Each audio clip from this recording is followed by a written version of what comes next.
Shalom and welcome. President Barack Obama and Secretary of State Hillary Clinton have made it quite clear they want a total freeze on all construction in Judea and Samaria.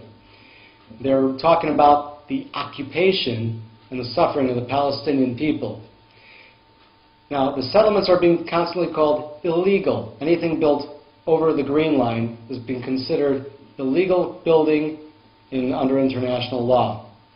The question is it really illegal? Joining me today is Howard Grief, attorney and author of the book, The Legal Foundation and Borders of Israel Under International Law. Howard, welcome. I'm glad to be here. So, are they illegal? Absolutely not. This land was designated for the Jewish national home, and the Jewish people had a right to establish settlements all over the land of Israel. This is written in Article 6 of the mandate, and the settlements were legally established all during the mandate period, and this is the means by which the Jewish state was established. From 1948 until 1967, the land was illegally occupied by Jordan through illegal aggression. And it was only when Israel liberated these territories in the Six-Day War of June 1967 that they were able once again to settle the land. And they had the perfect right to do so, since this was a right assigned to the Jewish people under international law and continues to be in force. Okay, so let's get back to basics here. What exactly are the borders of Israel under international law? Well, at the moment, Israel existed certain borders, but these were not the borders that were originally designated for the Jewish people. At the San Remo Peace Conference, which took place in April 1920, all the lands that were conquered, settled, and governed by the 12 tribes of Israel and their descendants in either the first or second temple period were supposed to be part of mandated Palestine. That was the historical formula that was adopted by Prime Minister Lord George of England and agreed to by France. So that the historical formula, or the biblical formula, was the way the borders were supposed to be delineated. In actual fact, the borders were first delineated in 1920, on December 23rd, 1920, when Britain and France signed a convention to that effect.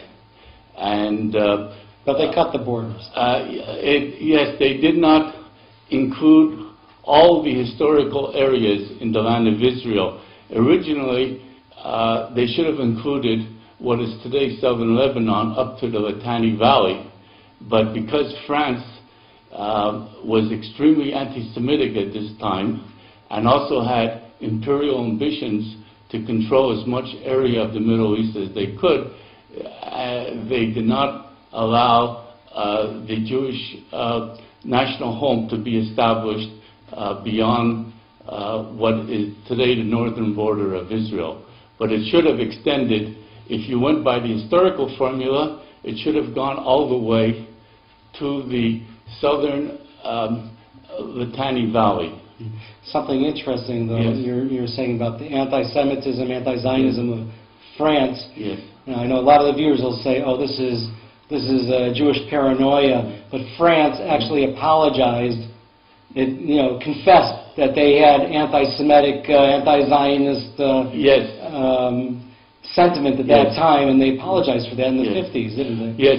Well, I'm not making this up because there are archives, and the French Prime Minister at the time, Alexander Millerand, actually expressed such sentiments. They're recorded in the archives, in the negotiations that took place between Britain and France on establishing the northern border for mandated Palestine.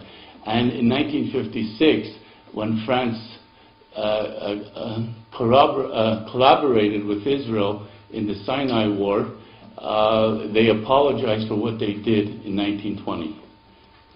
Okay, so what exactly is the mandate, and what exactly was the British role in this, in their duty?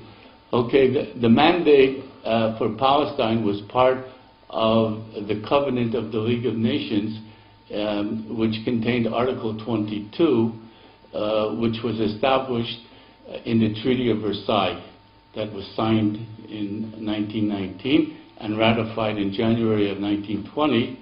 And that's when the mandate system and when the League of Nations was established at the same time.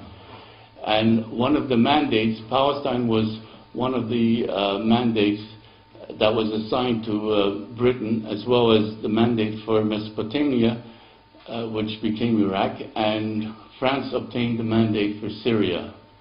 And then this allowed Britain to govern the land of Palestine, and the primary purpose of the mandate was to set up an eventual independent Jewish state. They called it the Jewish National Home.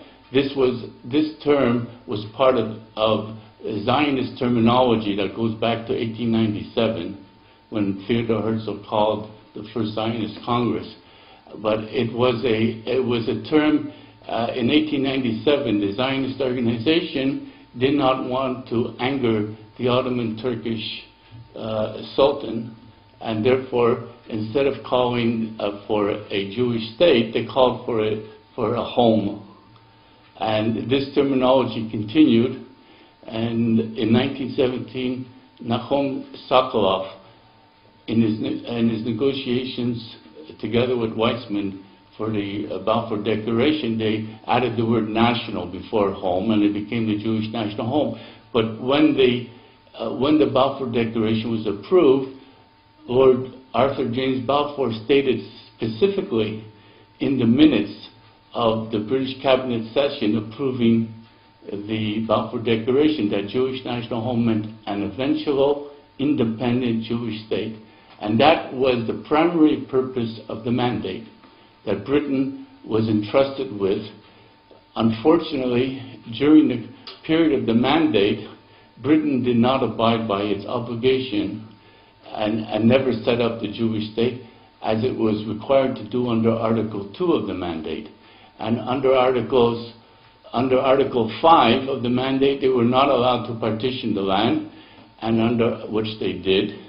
And under Article 6, they were supposed to encourage Jewish immigration and Jewish settlement all over the land.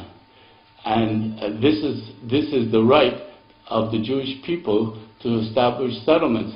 Now, does this exist till today? That's the question. Well, yeah, the mandate terminated when the state of Israel was proclaimed on midnight of May 15th, 1948. But the rights deriving from the mandate survived. This is part of international law, that when an international treaty or an international agreement is executed and fulfilled, the treaty no longer exists, but the rights continue to exist. And this was the foundation for the Jewish state of Israel, so that all the rights that were given to the Jewish people under the mandate continue to exist. That includes, of course, the right of Jewish immigration and Jewish settlement.